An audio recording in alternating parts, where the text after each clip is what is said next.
making mistakes, failing, it's inevitable. It's part of life.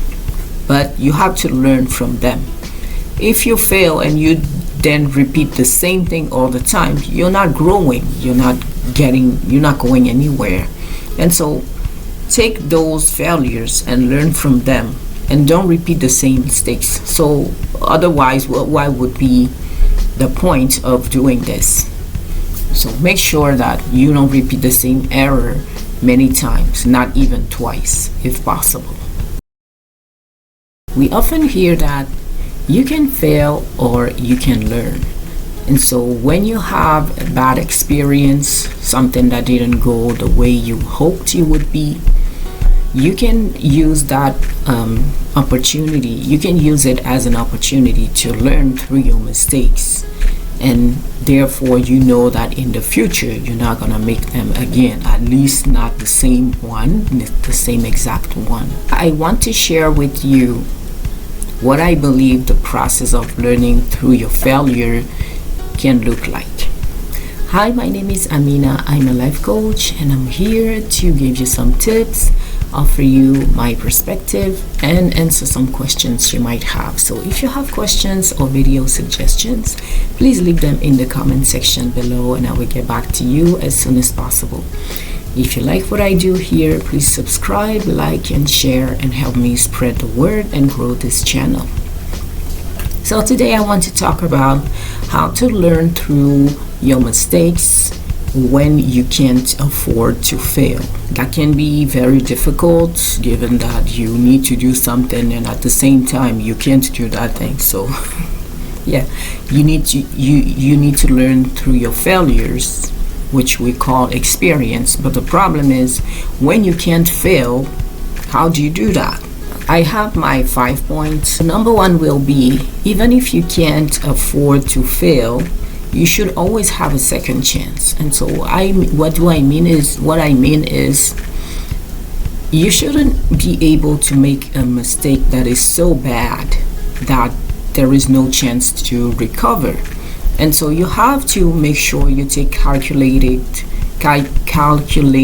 risk, and you're not jumping into something that can destroy your future.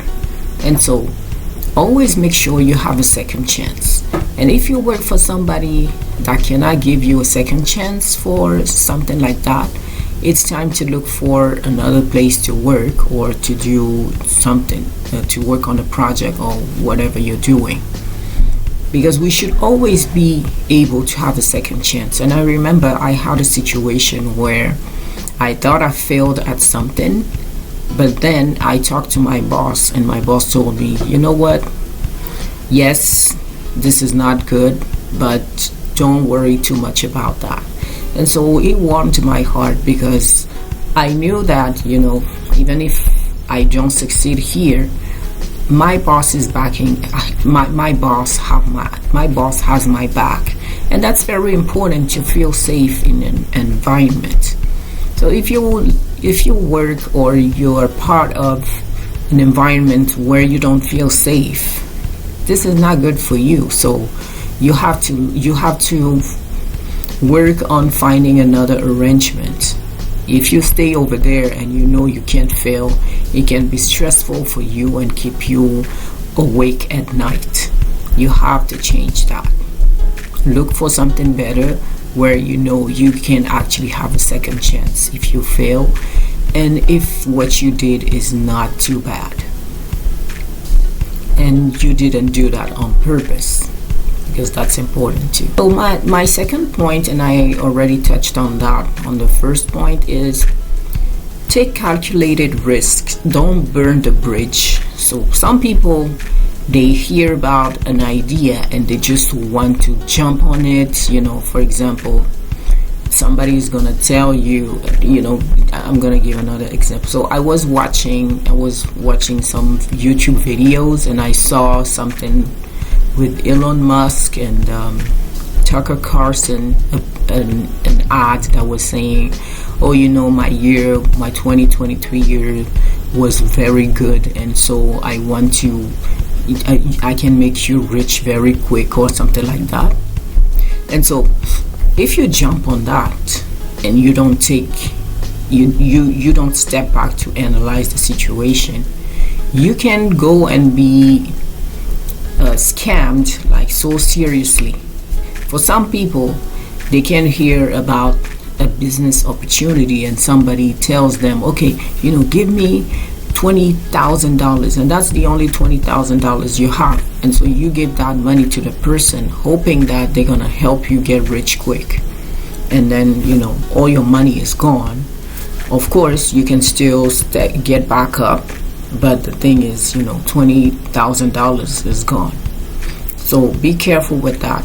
Don't take huge risks, and usually if you can build whatever you're working on with cash. If, for example, you're working on a business or on a project, make sure that you can cash flow that project. You can cash flow that business if you can afford to do so. So don't go and take big loans and then at some point you cannot pay back because the business is not working the way you hoped it will be, and so now you're in big debt and you cannot come back. So be careful with that. Take calculated risks, even if you're tempted to burn the bridges, because that's the only way you're able to work on something and be laser focused. For some people it works well, but for most people it's not the case. We often hear that live your passion, go for your passion, but going for your passion shouldn't make you broke after 1 month or even longer. Yes, you need to work on your passion, but take calculated risks. Don't put all your eggs in one basket. That's what I want to say. Tip number 3 is have many options. So if you want to get to a specific result, try to see how many options you can come up with. Don't just say, I just have this one option, or I have option A and B and both of them are bad, so I still have to choose one bad option. No, you can have option A and B that are bad, but then you can think about another option, or option C, D, E. And I'm not saying that it's easy, because it doesn't fall from the sky. You still have to think about something that can work. And so it's important to talk to other people, wiser people with more experience. Maybe they can offer you other suggestions. Usually something that I like to do, I like to consult people on almost everything that I'm doing, not to that degree, but if it's an important decision.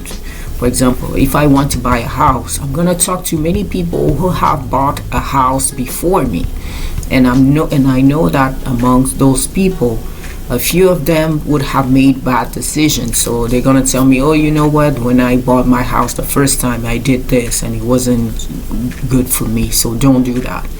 And so it's very important when you talk to many people, they can offer you different options. And so you have a plethora of options you can choose from, instead of just going from option A or option A and B and thinking that, I'm doomed because I have no other things that I can do.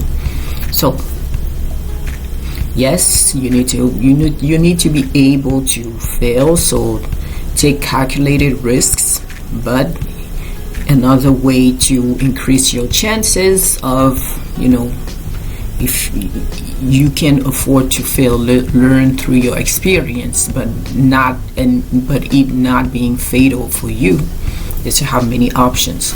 So at least when you try option A, if it doesn't work, you can try option B, C, D until something works, and then you can get back on your feet.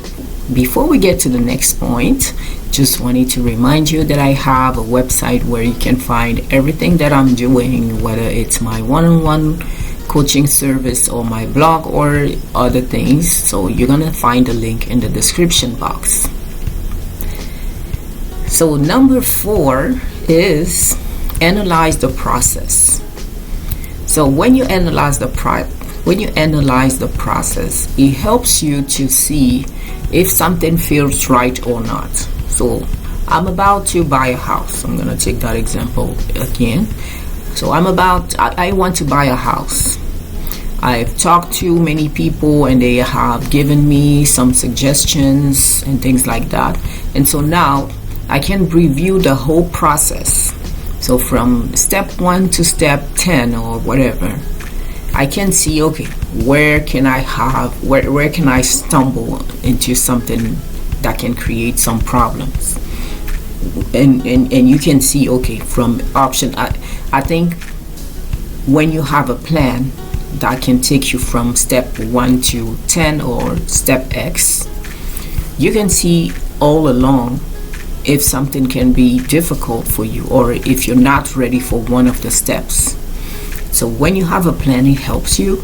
And then when you analyze the process, the plan, you can see where you're ready and where you're not. And where you're not ready, now you can go and ask for suggestions. You can ask wise people to help you. And so now okay, I feel that I'm not ready here. I talked to those people, they gave me that advice, and now I can go and work this step and get better at it and make sure that I have better chances to succeed in here.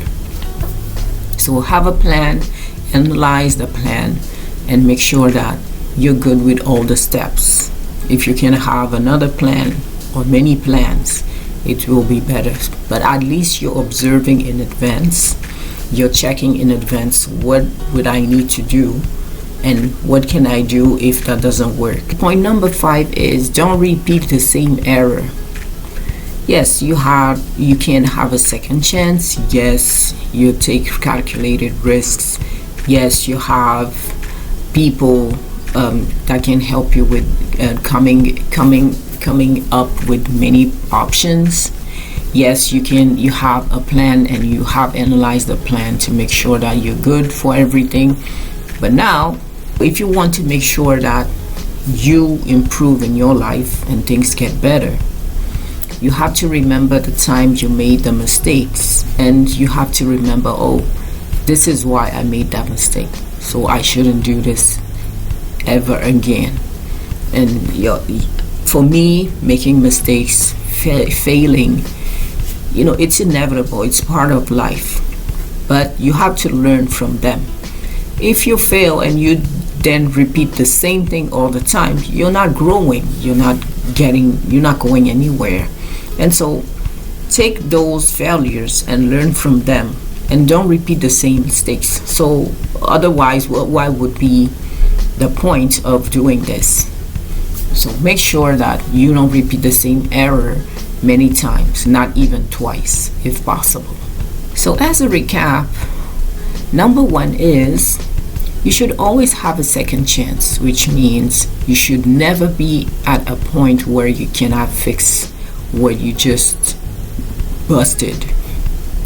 Number 2 is take calculated risks. Don't burn all the bridges unless that's how you're wired. Number 3 is have many options. So ask people around you, wise people, to help you to come up with many options.